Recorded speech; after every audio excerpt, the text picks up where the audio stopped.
नमस्कार, मैं चंचल नगाइच स्वागत करती हूँ ओम एजुकेशन सेंटर में, जहाँ आप मेरे साथ क्षितिज कक्षा 10 के लिए जो आरबीएसई सिलेबस में चलती है किताब, उसका अध्ययन कर रहे हैं।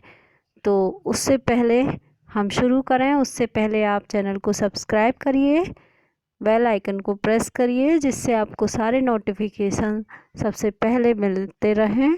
और लाइक करिए और प्लीज़ अपने ज़्यादा से ज़्यादा दोस्तों को मेरे साथ जोड़िए, ज़्यादा से ज़्यादा बच्चों तक मेरा वीडियो शेयर करें। चलते हैं। हमने कल पाठ 2 तुलसीदास द्वारा रचित जो पद हैं लक्ष्मण परशुराम संवाद, वो कंप्लीट कर लिया था। उसकी सारी व्याख्याएं पढ़ ली थी। लक्ष्मण परशुराम संवाद जो रामचरितमानस से लिया गया है, उसके बालकांड से। तो आज हम उसके क्वेश्चन आंसर्स करेंगे। थोड़ा सा कवि परिचय देख लेते हैं। तुलसीदास जी भक्तिकालीन सगुण भक्ति धारा की राम भक्ति शाखा के प्रमुख कवि हैं। तुलसीदास जी का जन्म उत्तर प्रदेश के बांदा जिले के राजापुर गांव में विक्रम संवत 1589 में हुआ। इनके बचपन का नाम क्या था? राम बोला। इनकी माता का नाम हुलसी बाई और पिता का नाम आत्माराम दुबे। अभुक्त मूल नक्षत्र में ये पैदा हुए, जिसके कारण इनके माता पिता ने अनिष्ट की आशंका से इनका त्याग कर दिया और इन्हें मुनिया नामक एक दासी को सौंप दिया। उसने भी थोड़े दिन लालन पालन किया और वो भी चल बसी। तुलसीदास के गुरु कौन थे? नरहरि। इनकी पत्नी का नाम रत्नावली। इसी की प्रेरणा से ये राम भक्त हो गए, राम भक्ति की ओर उन्मुख हो गए। तुलसीदास जी द्वारा लिखित प्रमुख ग्रंथ कौन कौन से हैं? रामचरितमानस, कवितावली, गीतावली, दोहावली, कृष्णावली और विनय पत्रिका, रामलला, नैछू, जानकी मंगल और वैराग्य संदीपनी। इनकी विनय पत्रिका, ये रामचरितमानस जो है, इनकी रचना ये अवधी में है। बाकी कई रचनाएं ब्रज भाषा में भी हैं। दोनों भाषाओं पर इनका अच्छा कमांड था। दोनों भाषा के दोनों रूपों पर, ब्रज भाषा और अवधी, दोनों बोलियां इनके कमांड में थी। पाठ्य पुस्तक में जो क्वेश्चन दिए हुए हैं उनका मैं आंसर बता रही हूँ। पहला क्वेश्चन है, शिव के धनुष भंग होने पर कौन कुपित हो गए? तो कौन कुपित हो गए? परशुराम जी। शिव भक्त या शिव के शिष्य परशुराम जी, क्योंकि परशुराम जी को शिव से यह धनुष प्राप्त हुआ था और यह धनुष परशुराम जी की धरोहर स्वरूप ही राजा जनक के यहाँ रखा हुआ था। प्रसंग में गादसून किसके लिए आया है? गादसून शब्द किसके लिए प्रयोग हुआ है? तो गादसून शब्द विश्वामित्र जी के लिए प्रयोग हुआ है। परशुराम लक्ष्मण को मंदबुद्धि क्यों कह रहे हैं? लक्ष्मण अपने व्यंग वचनों से परशुराम जी को क्रोधित कर अपने वंश का नाश करवाएंगे। लक्ष्मण को मंदबुद्धि क्यों कह रहे हैं? क्योंकि निज कुल घालक काल के वश होकर लक्ष्मण अपने कुल का नाश करवाएंगे, इसलिए परशुराम जी मंदबुद्धि कह रहे हैं कि सूर्यवंश में चंद्रमा के कलंक के समान यह बालक अपने कुल का नाश करवाएगा मुझसे, इसी कारण यह मंदबुद्धि है। राजा जनक के दरबार में बैठी सभा हाय हाय क्यों चिल्लाने लगी, क्यों हाय हाय करने लगी? क्योंकि परशुराम जी लक्ष्मण के कटुक वचनों से, कटुक व्यंग बाणों से लक्ष्मण जी के कटुक, जो उन्होंने परशुराम जी को क्रोधित करने के लिए कटु वचन बोले, उनसे कुपित होकर परशुराम ने लक्ष्मण को मारने के लिए फरसा तानते हुए फरसा जैसे ही ताना लक्ष्मण को मारने के लिए, क्रोधित हो गए। अब जैसे ही उन्हें मारने के लिए तैयार हो गए तो जनक की सभा हाय हाय चिल्लाने लगी। क्यों? रक्तपात के भय से, कि जनक दरबार में सभी लोग हाय हाय चिल्लाने लगे। नेक्स्ट है, शिव का धनुष भंग होने पर परशुराम जी क्यों कुपित हो गए? शिव का धनुष भंग होने पर परशुराम जी क्यों कुपित हो गए? क्योंकि महाराज जनक द्वारा आयोजित धनुष यज्ञ में जिस धनुष को राम ने तोड़ा था वह क्या है? वह धनुष परशुराम के गुरु भगवान शिव का था। गुरु होने के नाते परशुराम के द्वारा गुरु ने परशुराम जी को जो धनुष दिया था उसको श्री राम ने तोड़ दिया। अब गुरु के धनुष को तोड़े जाने से परशुराम जी क्या समझते हैं? उसे अपने गुरु का अपमान मानते हैं। इस कारण परशुराम जी अत्यधिक कुपित हो गए। शिव का धनुष कैसे टूट गया? लक्ष्मण के अनुसार शिव का धनुष बहुत ही पुराना, जीर्ण कमजोर था, जो राम के छूने मात्र से, राम जी ने तो नया समझकर उसे परखना चाहा, उठाया, प्रत्यंचा चढ़ानी चाहिए, किंतु वह तो राम के छूने मात्र से ही टूट गया। अगला है, यहाँ कुम्मड़ बत्तियाँ को नाही। पंक्ति से लक्ष्मण की कौन सी विशेषता का पता चलता है? परशुराम जी लक्ष्मण को डराने के लिए बार बार फरसा दिखा रहे हैं और धमकियां दे रहे हैं, लेकिन यहाँ कुम्भड़बतियाँ को नाई, यह कहकर कुम्भड़बतियाँ अर्थात छुई मुई का फूल, यह कहकर लक्ष्मण अपनी वीरता और निर्भयता को व्यक्त करते हैं। लक्ष्मण की वीरता और निर्भयता व्यक्त की गई है कि बार बार परशुराम जी के डराने से भी लक्ष्मण नहीं डरे और कहने लगे कि यहाँ कुम्भड़बतियाँ को नाही, जो देख तर्जनी डराही। मतलब जो आपकी सबसे छोटी उंगली देखने मात्र से, उंगली के इशारे मात्र से ही कुम्हला जाए। कुम्भड़बतिया अर्थात छुई मुई का फूल, जो छूने मात्र से कुम्हला जाए। हम भी ऐसे कोई छुई मुई के फूल नहीं हैं। तो क्या कहा है कि परशुराम लक्ष्मण को डराने के लिए जो बार बार फरसा दिखा रहे हैं और धमकी दे रहे हैं, लक्ष्मण ने इस पंक्ति के द्वारा परशुराम को यह बता दिया कि वह उसकी धमकियों से डरने वाले व्यक्ति नहीं हैं। इस पंक्ति से ज्ञात होता है कि लक्ष्मण निर्भीक और साहसी, निर्भय और वीर पुरुष हैं। उन्हें कोई व्यर्थ ही गर्जना करके नहीं डरा सकता। लक्ष्मण परशुराम संवाद प्रसंग के आधार पर परशुराम के चरित्र की किन्हीं दो विशेषताओं पर प्रकाश डालिए। तो लक्ष्मण परशुराम संवाद प्रसंग में परशुराम के चरित्र की विशेषताएं निम्नलिखित परिलक्षित होती हैं। कौन कौन सी विशेषताएं हैं? पहला, अत्यधिक क्रोधी स्वभाव होना। दूसरा, आत्मश्लाघा की प्रवृत्ति, अर्थात अपने मुंह मियाँ मिट्ठू बनने की प्रवृत्ति, आत्म प्रशंसा की प्रवृत्ति।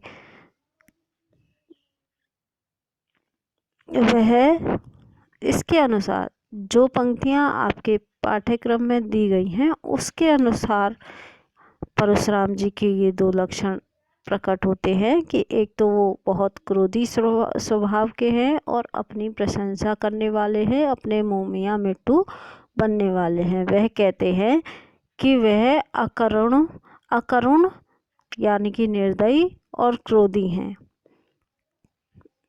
राज सभा में आते ही वह राम को, लक्ष्मण को तथा अन्य सभी राजाओं को मारने की धमकी देना आरंभ कर देते हैं। वह अपनी वीरता और विजयों को अपने मुंह से ही बार बार बखान करते हैं। नेक्स्ट है लक्ष्मण परशुराम संवाद का कथासार अपने शब्दों में लिखिए। लक्ष्मण परशुराम संवाद का कथासार पूरे यानी कि चैप्टर का सारांश आपको लिखना पड़ेगा। महाराज जनक ने अपनी पुत्री सीता का स्वयंवर भगवान शिव के प्राचीन धनुष की स्वयंवर रच रखा है, जिसमें भगवान शिव के प्राचीन धनुष पर प्रत्यंचा चढ़ाने वाले वीर पुरुष के साथ राजा जनक की पुत्री सीता का विवाह होगा, ऐसा उन्होंने प्रण कर रखा है। अब अनेक राजाओं ने चेष्टा की लेकिन कोई उसे हिला तक नहीं सका। तब राम ने धनुष की डोरी पर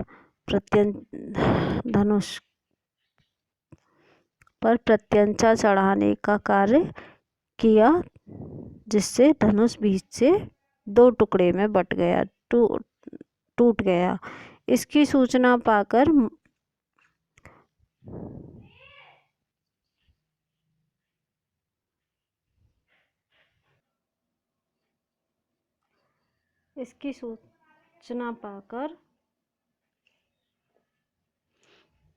मुनि, ये थोड़ा गलत हो गया, ऐसे लिखते हैं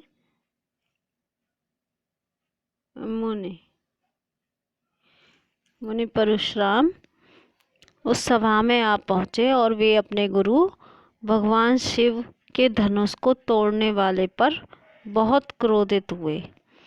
उन्होंने राजा जनक से पूछा कि धनुष किसने तोड़ा है, तो राम ने कहा कि उनका क्रोध शांत करने के लिए कि धनुष को तोड़ने वाला आपका ही कोई एक दास होगा। यह सुनकर मुनि परशुराम और भी क्रोधित हो गए। महर्षि परशुराम और भी क्रोधित हो गए और कहने लगे कि यह काम सेवक का नहीं, यह तो शत्रु का है। धनुष तोड़ने वाला राजाओं के बीच से निकलकर अलग कर दिया जाए, नहीं तो यहाँ उपस्थित सभी राजा मारे जाएंगे। यह सुनकर लक्ष्मण ने कहा कि उन्होंने बचपन में तो ऐसे बहुत से धनुष तोड़े हैं, तब तो कोई भी ऋषि मुनि अर्थात कोई भी गुरु उन पर क्रोधित नहीं हुए।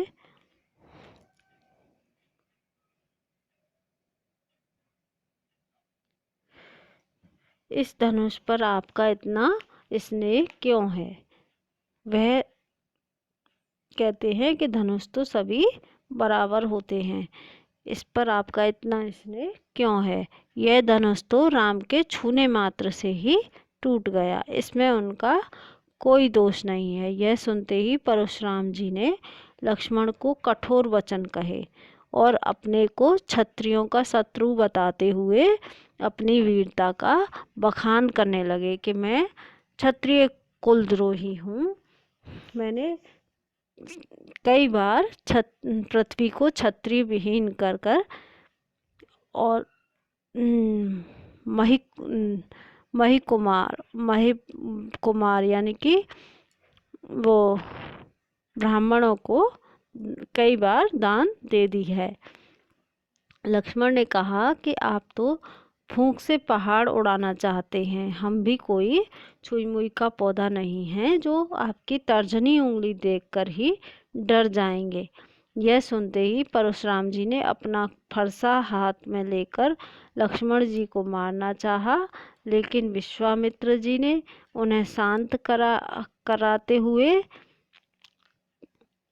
कराना चाहा, लेकिन लक्ष्मण ने और भी कठोर और भी अपमानजनक बातें कहना प्रारंभ कर दिया। सभा में बैठे व्यक्तियों ने लक्ष्मण को अनुचित ठहराया। तब राम ने परशुराम के क्रोध को शांत करने के लिए अपने जल के समान शीतल वचनों से निवेदन किया। इतनी जल्दी आप नहीं लिख पाएंगे, अतः स्क्रीनशॉट ले लें, जिससे आप, वैसे तो आप सुनकर ही लिख सकते हैं बाद में, लेकिन स्क्रीनशॉट ले लें तो ज़्यादा बेटर रहेगा, जिससे कोई बात समझ में नहीं आए या ध्यान से निकल जाए तो आप बाद में लिख सकें। नेक्स्ट क्वेश्चन है, लक्ष्मण परशुराम संवाद की भाषा की विशेषताएं। तो तुलसीदास जी की भाषा अवधी है, रामचरितमानस पूरी भाषा अवधी है। यह अंश महाकवि तुलसीदास जी ने के रामचरितमानस से संकलित है। इस अंश को पढ़ने से ज्ञात होता है कि अवधी भाषा पर कवि का पूर्ण अधिकार है। कवि का शब्द चयन बहुत ही सटीक है। पात्र और परिस्थिति तथा भावों के अनुकूल शब्द चुनने में तुलसीदास जी बहुत ही कुशल हैं।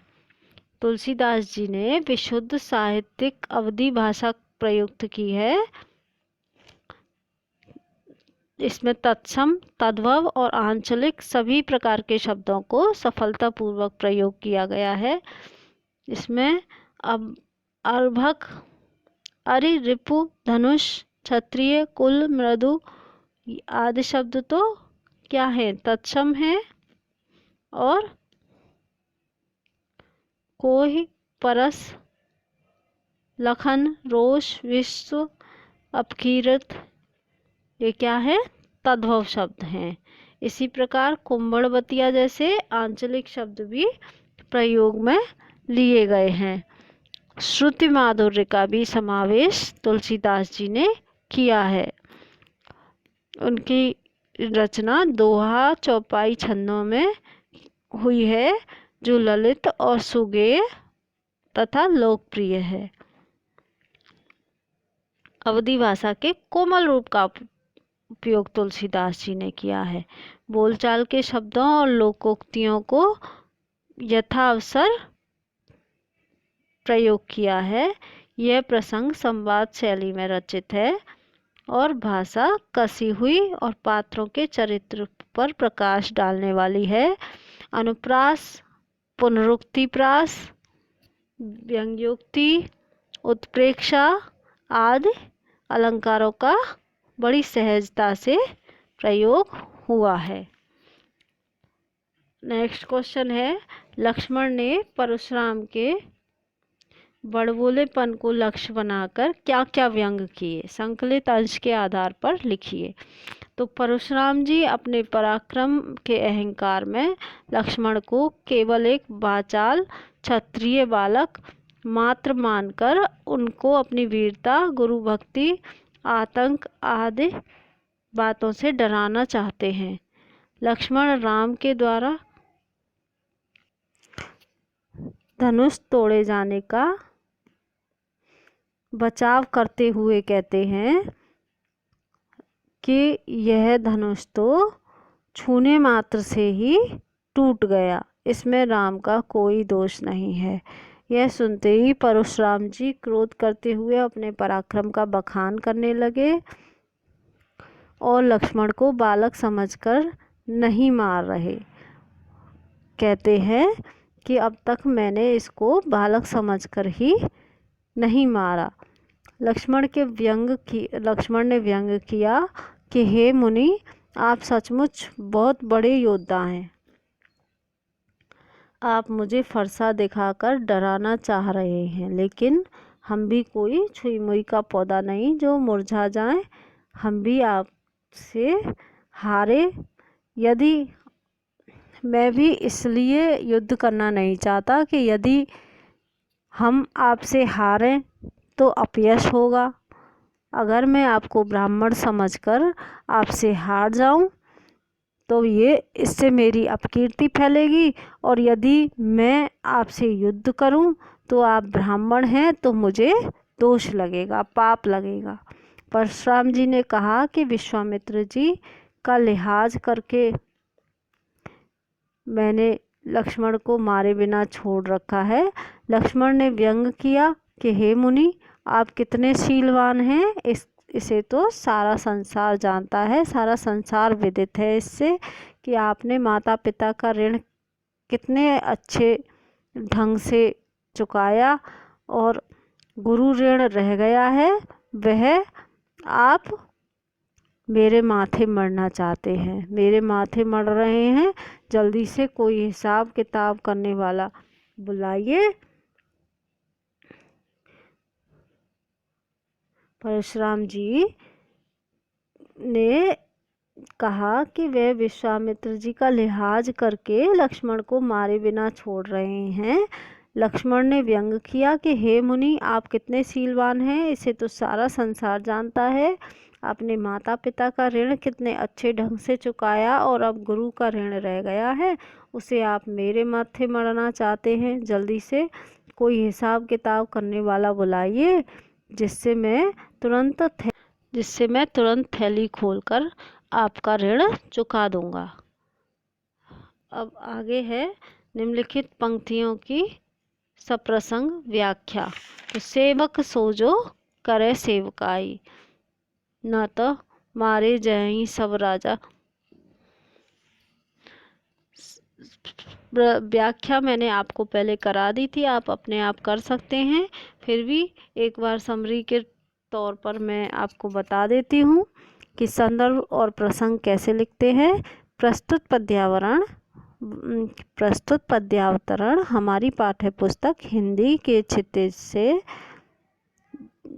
गोस्वामी तुलसीदास जी द्वारा रचित श्री रामचरितमानस के बालकांड से उद्धत है।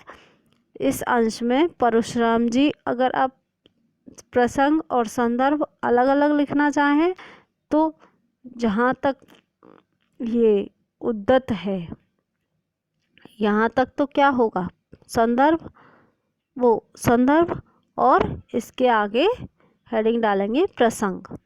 इस अंश में परशुराम जी के क्रोध को शांत करने के लिए राम विनम्र वाणी में निवेदन कर रहे हैं, किंतु परशुराम जी भड़क उठते हैं और उनका लक्ष्मण से वाद विवाद हो जाता है। तो नेक्स्ट आगे व्याख्या है कि शिव धनुष को तोड़े जाने से परशुराम जी को शांत करने के लिए राम विनम्रता पूर्वक क्या कह रहे हैं कि हे नाथ शंभुधन भंजन हारा होइए कोई एक दास तुम्हारा। हे नाथ, हे मुनि श्रेष्ठ, इस धनुष को तोड़ने वाला आपका ही कोई एक दास होगा। आप मुझसे क्या आदेश है उस आदेश को कहिए। यह सुनकर मुनि परशुराम जी और भी क्रोधित हो जाते हैं और बोलते हैं कि सेवक वह होता है, सेवक सो जो करे सेवकाई, जो सेवा का कार्य करे, किंतु धनुष को तोड़ने का कार्य करने वाला तो मेरा सहस्त्रबाहु के समान घोर शत्रु है। शत्रु जैसा आचरण करके लड़ाई का काम किया है, इस कारण वह मेरा सहस्त्रबाहु के समान घोर शत्रु है।